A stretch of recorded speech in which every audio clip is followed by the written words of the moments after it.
I find it deeply ironic and also really beautiful that, you know, no matter how hard the state tried to kind of quash this movement and quash this kind of, this, you know, powerful message, it's just had the complete opposite effect of really, you know, meshing together a community and making the entire thing so much stronger. Filton was one of the cases that was used as argument for prescription.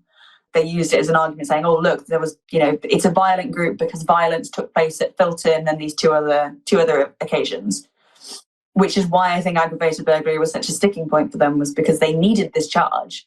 They needed it so that to justify the prescription.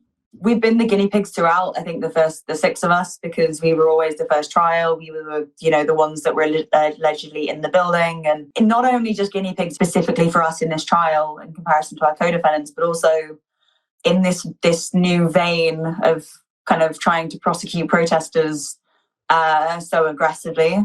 We knew in and of ourselves that at no point had we intended to cause harm to anybody, you know, prior to entering the building or during. And what felt quite scary was that it felt like that truth didn't matter. It felt like we could be as honest as we liked. We could say whatever we wanted, but over and over again, leading up to the trial actually beginning,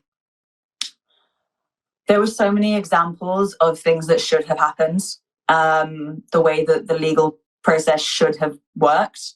And every single time, it didn't go to, it basically whatever the CPS wanted, whatever the judge wanted, that was how it went.